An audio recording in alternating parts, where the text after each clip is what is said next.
Alors que je nageais dans la piscine, le maître nageur me demanda « Quand penses-tu que tu vas te noyer ?» Je répondis que je pouvais flotter pendant quelques minutes. Il m'ordonna de ne pas bouger et de ne pas sortir de l'eau, quoi qu'il arrive. Il devait évacuer tout le monde, mais moi je devais rester. Ma voix tremblait, il ne répondit pas. Il porta son sifflet à sa bouche et souffla 3 coups stridents qui résonnèrent partout. Tout le monde hors de la piscine immédiatement. Ce n'est pas un exercice. Les familles commencèrent à courir vers les escaliers dans un chaos total. Les enfants pleuraient pendant que les parents les sortaient, éclaboussant de l'eau de tous côtés. L'extrémité peu profonde se vida en quelques secondes. Je voulais les rejoindre, mais j'étais piégée, flottant dans 360 mètres d'eau, essayant de ne pas bouger.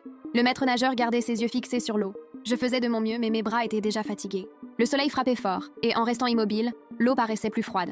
Certaines familles s'étaient arrêtées près de la clôture, observant. Certains criaient que je devais rester calme, respirer et rester tranquille. D'autres tenaient leur téléphone, enregistrant tout.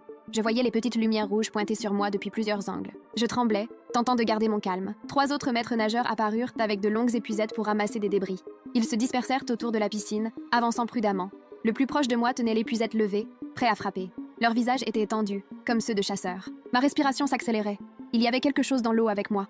Quelque chose d'assez dangereux pour évacuer tout le monde, mais m'obliger à rester là. Je sentais la peur me paralyser.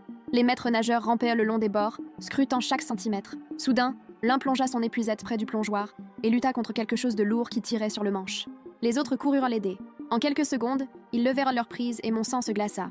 Un alligator se débattait dans le filet. Il n'était pas énorme, peut-être 1,20 mètres, mais assez fort. Sa queue fouettait violemment tandis qu'il tentait de le maîtriser. La foule criait derrière la clôture. Encore plus de téléphones filmaient. Quelqu'un appela le contrôle animalier.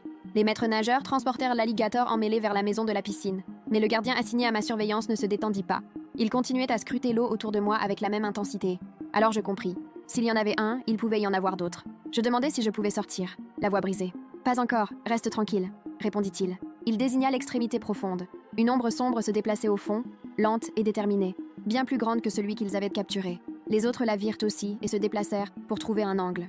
Elle était trop loin, trop profonde. « Il tourne sous elle », dit l'un à voix basse. Tout mon corps trembla, créant des vagues à la surface. L'ombre continuait de patrouiller, parfois plus proche, parfois plus bas. Soudain, quelqu'un cria « Il y en a un autre dans le petit bassin !»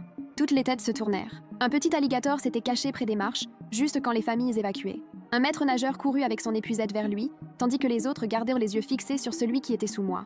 À ce moment, le contrôle animalier arriva en camionnette. 2 agents, équipés de gants et de matériel de protection, entrèrent. « Suivez-moi et commentez pour la prochaine partie. Cela m'aiderait beaucoup. »